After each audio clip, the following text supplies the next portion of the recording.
Sa nagapangon nga balita, sunog nagluntad sa nakalain-lain nga bahin sang Panay kag Bacolod City. Si Julius Vilacol nakatutok. Makita sa video ang pagtingwa sang pila ka residente nga mapalong ang kalayo nga nagalamon sa balay. Ang nagkadaba-daba nga kalayo ang nakuhaan man sa mga litrato. Ang sunog ang natabo sa Barangay Santo Niño Norte, Arevalo, Iloilo City, pasado alas 3 kahapon sang hapon.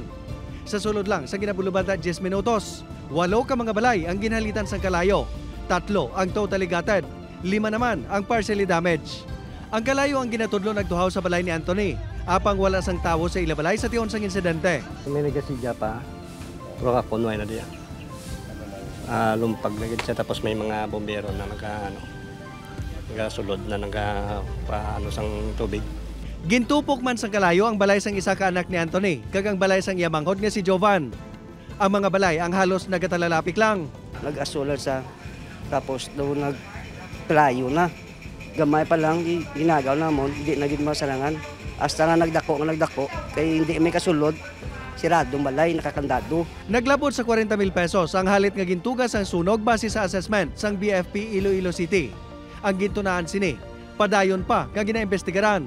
Nag-lift kami to sa mga ashes and debris for chemical analysis, as well as nagkuha man kami sang electrical wires for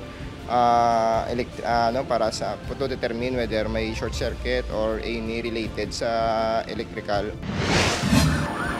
Sa Bacolod City, partially damaged ang ining commercial building matapos nasunog ang ground floor sang isa ka establishmento. Pasado alas 4, kay nasang kaagahon, sang namutikan sa pila ka residente sa barangay handumana ng insidente. Pero ka panimawo ko nga aso nga daw sunog. Nanginguyod na ko sa bata ko paggawa to. Kulbaan ka kurog ko Gilayon nga nagresponder ang BFP. Nakita ginamon mismo nga miyara sa sang temporary outlet nga gingamit. Kag hindi ginasuspitsohan nga ginalinan sang sunog. Nagbili ng sunog sa masobra 1 million pesos nga danyos. Ginlamo naman sa kalayo ang speedboat sang Kaluya LGU sa kalalawran sa Kaluya Port, las 2:40 kahapon sang hapon. Suno sa Kaluya Fire Station, halin sa Purwanga aklan ang speedboat, sakay ang alkalde kag pila kakatapos ang tourism office, pagkadto sa Semirara. Apang nakapanaog na ang mga inisa nagluntad ng sunog. Napilasan ng isa ka crew, apang nakatigayon man nga nakasalbar, upod ang 3 pagid ka mga crew kag ang kapitan. Padayon pa nga ginaimbestigaran ang gintunaan sang kalayo. Naglabot naman sa halos 10 milyones pesos ang ginbilin sini nga danyos. Siliman ni Mayor, we will build lesson learned lang tapos mabawi kita sa yung plano ng LGU na purchase pa din sa bago. Sa Roa City nasunog man ang porsyon sang Colegio de la Purísima Concepcion main building kahapon. Gileon nga ginsuspender ang klase. Masobra 1 ka oras antes napalong sang BFP ang sunog.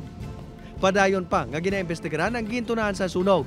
Upod kay Cirilo Rendoque, Julius Vilacol. 1. Western Visayas.